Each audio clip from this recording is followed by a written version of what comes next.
10元纯手工打造的潜水艇能有多牛逼？不仅能在没有海的深山近距离观看深水鱼，还能将人类看成深海怪兽，无脑嘲讽攻击。然而，这个二手地摊货却有一个致命的缺点：大雄这天做了个海底2万里的梦，接到一条鲨鱼一照嘴脸杀，直接把他吓回了现实。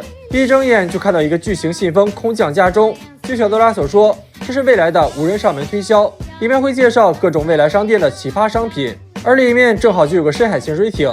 大雄觉得这只潜水艇托梦给自己，让他疯狂买，可惜这东西贵达一个小目标，直接把大雄吓出了表情包。让他膀胱一扫，就发现了一个10块钱的地摊货。虽然这只是一个纸壳小样，但大雄还是使出最油腻的求猫手法，逼迫小多拉下了单。订单刚送走，大雄就被秒到的快递砸成了妙龄男尸。而这个地摊货相当大，大到2人先这样再那样，不出3秒整完收工。这潜水艇简直就是血赚，光卖废纸壳估计就能翻倍回本。之后，小多拉拿出4脚灯，将潜水艇缩小后，带着大雄杀到了后山，而这里将是他们深海潜水的出发地。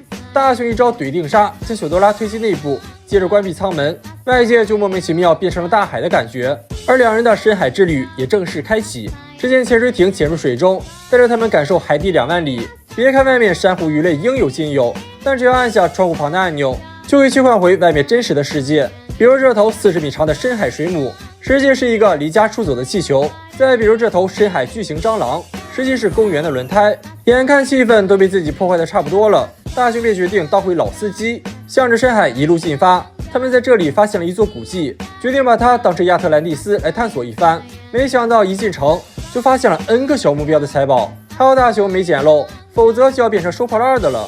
之后他们又发现了一条美人鱼，看着它进入一座废墟，虚掩了房门。于是2人一招穿墙术，来到了房间内部，看到了一处深海温泉。继续穿墙而出后，再次发现了美人鱼。岂料美人鱼余狠话不多，直接原地开挂放了大招，差点让不防水的潜水艇恢复出厂设置。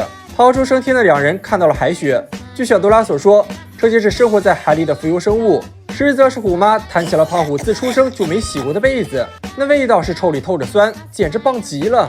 之后大雄遇到了海底火山，吓得2人一脚地板油，直接撒油那拉。正巧就遇到2头鲨鱼，这脸部特征就差把虎父2字写在了脸上。正所谓狭路相逢必有两死，大雄二话不说就占路为王，怼着2人就疯狂隔窗嘲讽，接着一脚地板油直接跑路。然而胖虎可不是忍者，怼着潜水艇就是一波远程输出，眼看窗户都被端了，大雄连忙加速逃跑。